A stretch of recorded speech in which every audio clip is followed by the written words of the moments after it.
Okay, so here we are. Hi, Louise. Hi, Sarah. Nice to see you again. Nice to see you too, as always.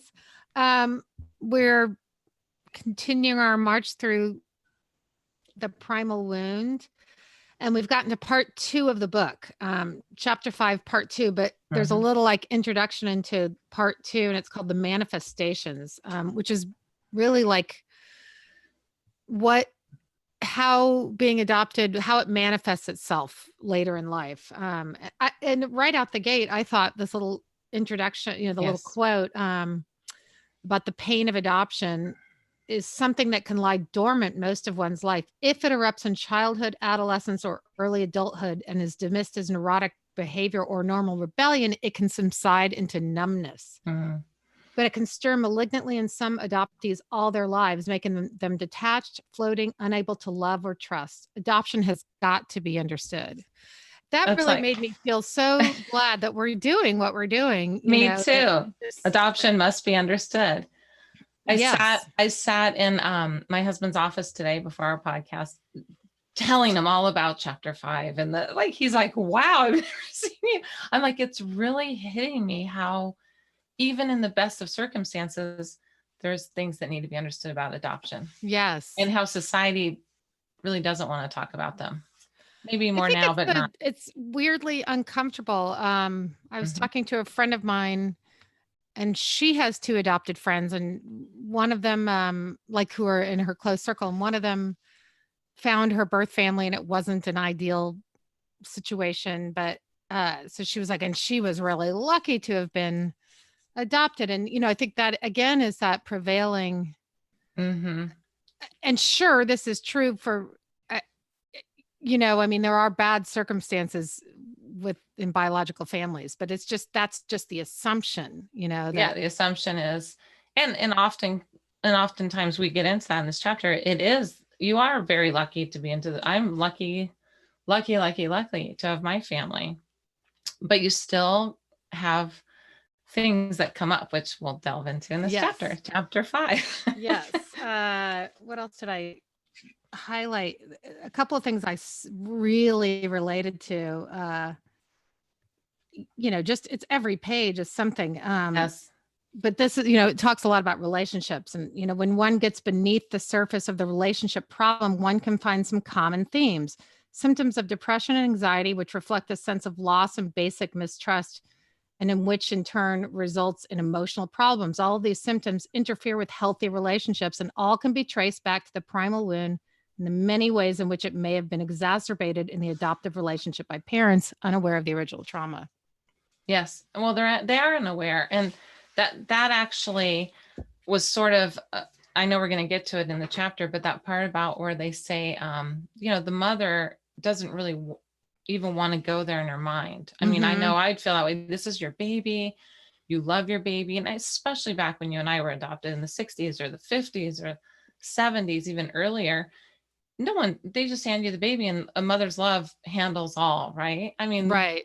that's what you're, and it does. They're wonderful, and the love does handle, but the baby's going through the grieving process. No one knows how to address that. So the mom becomes a little like, why isn't the baby so into me? And, the whole, not, and all babies are different and handle it differently. But I feel like, the, just that whole separation right away from the mother to the next mother isn't, this is really a lot about the adopted mother and her Totally. And feelings.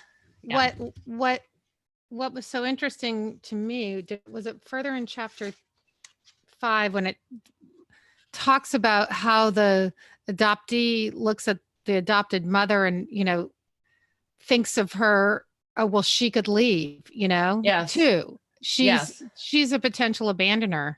Yes. Oh, that's Which later in the yes. resonated for me because that in Yeah. fact happened. You went through that. I Yeah. went through that. So really this chapter was like a This, boing yeah, me reading. too. That's why I was Yeah. like talking my husband's ear off about it. This part I thought was interesting because I felt this, and I think this is actually a big topic with a few friends I've asked to be, oh, would you want to be on our show? And they're still like, no, no. You know what I mean? It's not, all open yet. This part, the taboo against talking about adoption as being different from a natural family is very strong, not only within the families themselves, but in society as whole. For instance, there were people who, when hearing about my research, wondered, why would I want to rock the boat or upset the status quo by introducing such controversial ideas as infants being able to differentiate between their birth mothers and their adoptive mothers? I find it revealing that none of those who objected was an adoptee. I know. It's only society. They're kind of like, in fact, I have someone close to me recently who's like, oh, I just thought it was a win-win adoption, you know, and it is a win-win. Of course it's a win-win, but it's also a loss. It's also, Yes. there's someone, the biological mom, no matter who she is or what, goes through a major trauma. I mean, the baby goes through a trauma, and the adopted mom with amazing love to give and intentions is also going through a trauma, especially if they don't have other children. I think it's they're like not sure. They talk about they don't go through the 40 weeks of all these things that prepare you and knowing the baby, and then all of a sudden, why is the baby a little distant? You know, all this stuff. No one ever really talked to my mom about this. I'm sure no one talked to her about it. Yeah. It's just, I wonder with awareness now, I'd be interested in talking to, someone who's younger, whose parents absolutely communicated in this way about this. Like, I mean, obviously not as a baby, but I mean, even as a baby, you could probably have said things to your Or baby without knowing they maybe understand. We don't know, And you're talking about saying things. I don't know if you highlighted this. I bet you did, because we talked about it the other day. Where is it? What page? The part about being special What that page? we discussed. Hold on, I have to find it. The nurturing mother. Oh, I don't know if I'll find it. It talked about when they use the word special, about living up to the expectations. Oh, yeah. And that you and I talked about that. They kind of dig into it deeper. So special, it is a nice, I mean, of course, because you want to tell the baby how wonderful this is. You're home with us. You're special. And they said only 1 in like 50 adults they interviewed. In fact, one of our guests that we recently had on, she was one of those people who she took special as, she was an only child, as special, right? We got to choose you. They got what they got. Yeah, they actually said that in there. Yeah, and yeah. It was really special. And I thought of her, but then the other people, maybe you and I know that I had this. Why am I so special? Like, there was that feeling of special makes you an overachiever in the family to please. You don't want to rock the boat. So you're always trying, you're like, special means I better not mess up also. Right. Or yes, there's that's an either or, because that certainly wasn't the case for me. No, but that came later. At the beginning, I think we were pleasers. Then the adolescent part is when you start to reject that, which I thought was just really, they really delve into that. And how almost all people have the same banter with their kids, which is so fascinating. Yes. I just thought that was interesting. What else did you find? There's so much. There is so much. Well, this I just thought was so touching. This woman saying, this is a quote of an adoptee. I'm adopted. You wouldn't know it to meet me. To all outward appearances, I'm a writer, a married woman, a mother, a theater buff, an animal fanatic. Yes, I can pass. Locked within me, there is an adopted child who stirs guilty and ambivalent even as I write these words. The adopted child can never grow up. Who has ever heard of an adopted child? I love adopted that. Adult. Who's ever heard of an adopted adult? I know. It's just well, because you're supposed to just move on. I mean, in society, I think people look at it as you just, it's interesting. Because my own brother never really thinks of me as being adopted. And because of this podcast, we've talked a little bit more, and he's like, oh, I didn't know you felt that way. Like, I've never asked you that you might. And that makes sense now. Like just these conversations starting is like, society is just kind of like, oh, you're fine. You're with this family. It's just, and you are fine. So it's not like I think I told you they addressed this on This Is Us in an episode a couple of weeks ago, this exact conversation between the two brothers, and the non-adopted brother was saying, well, you should feel lucky that you got into this family, and that, again, that's just that prevailing thought that, and then you do carry around this guilt. Well, I should be grateful and I should be, I am lucky, I'm grateful, but I'm kind of not fitting, or I want to be this, or I want to be that. Like they talked a lot Well, about you can how, be both grateful yes, and, you know, yes, those feelings can coexist. you're allowed to explore, love both families. That's the whole thing. There shouldn't be this overlaying pressure. And I think that just comes from society. I just thought it was interesting how society was mad at her for writing the book. The woman who wrote the book she adopted a child, and she brings her daughter into it frequently. Mm-hmm. So she's not coming at it from just a clinical overview. She's coming at, this is, I'm exploring my own thing. Yeah. And I think it'd be interesting to get her on the show. Well, I know. I think that's an ultimate goal of ours. Right? Track her down. There's one other part here. There was one thing I just saw. It has been shown that regardless of the intellectual reasons a child has been given for his relinquishment, there are often feelings of betrayal, anger, resentment, and sadness, which are projected onto the available mother figure. Yes.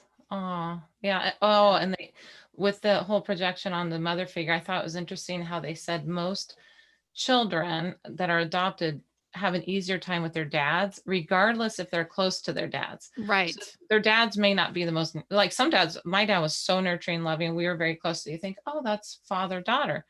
But actually they said, even if you're not that close to your dad, it's consistent and easy, and they're not the ones that have the problem. So the child instantly feels a little bit easier going with dad because mom is the untrusting figure. Mm-hmm. And she's taking on the biological mom gives up the baby, the adopted mom, not even knowing this. These poor adopted moms, they've never been trained in this. They're taking on this whole thing. So a lot of biological kids, boys and girls, fight with their mothers a lot more. It's interesting. Have a push and pull with their mom. I just thought, oh, that was my mom and I. My poor mom, she suffered a lot from that because I was mean as a teenager. Throw in hormones into that mix. Oh, God. Just, hormones. I thought this stood out to me too. Being chosen, and this was another adoptee, being chosen by your adoptive parents doesn't mean anything compared to being unchosen by your birth mother. This feeling of being unchosen sets the adoptee up for many roadblocks to normal emotional development. Mm-hmm. A lot of people have a very hard time with close relationships who have been adopted. They can be close to people, of course, and friends are easier. Loving relationships are a whole nother ball game. And you and I have both been through that. So yes, we know. You are married, and I haven't. I mean, not at them anyway. Forget that. We're going to edit that out. Scratch. I think in summarizing this, I have one little thing that I wanted to just that jumped out at me too. It's the need to be good often causes adopted children to be hyper vigilant, which means that they are constantly assessing the climate of the environment in order to know how to behave.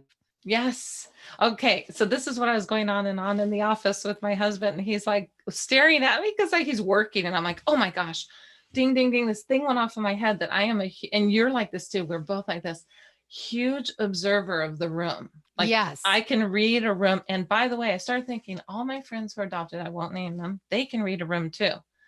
All of us. And a lot of people can. Okay. This isn't just adopted people, but I can read a room. And from when I was little, I remember thinking, oh, they're upset with me, or they're uncomfortable. They're not happy. And let me try to fix it. A lot of humor, I think, is deflected because they said that there's a lot of defensiveness on the part of the adopted child. And I was very defensive as a kid, but humor is instead of being defensive, I'll just be funny. And you can read a room, right? You can totally sense, I'm always observing. A safe place? Is it safe? Yes. Do I need to leave? Is it scary? And even now, I'll walk into a party and be like, having those feelings. That's why I think we both have some anxiety in that, totally. I'm curious to do a poll on people. So at the very last thing, because this talks a lot about the adoptive mother, which I think is really nice, because I don't think a lot of people give our mothers a lot of research or credit in this, what they've gone through. It was very last paragraph is interesting to me. It's very difficult for the adoptive mother of a newborn baby to take in the concept of the primal wound. It's abhorrent. It is heartbreaking. It's something she would rather not think about. And many adoptive mothers don't think about it. The mother sees what looks like a normal baby, a baby who in many ways is normal. Later sees a laughing, happy toddler, and she can't believe that this child is aching inside. But if she's really alert, if she's truly attuned to her child, she'll notice the sadness, the pain, the fear. And so in noticing, she'll be able to help her or him and allow her to love him, and for her or him to love her in return. I just think that's a really That's so, yeah. And if every adopted mother did know that and was in tune to that, that then change the course of what both the happens, you know. relationships. Yeah. Exactly, and how the adoptee sees themselves. You know, of course, she can't heal that primal wound, but there can at least be No, open discussion about it. we And can't heal. And she did a wonderful thing. And so it's not, it's like adoptive moms are amazing, right? But it's like it's just the knowing. It's just the understanding. Like if you know where someone's pain comes from, you understand them better. It's just the whole thing. But I think especially, and like you said, I'd like to speak to someone younger, especially in our era, it was very just, you hand someone a baby and then off everyone goes. yeah, And here we are today. I'm having a and here we podcast. are today, and we are uh time to wrap it up and get to our next guest. Yes, we have an exciting guest and I Yes. can't wait to meet her.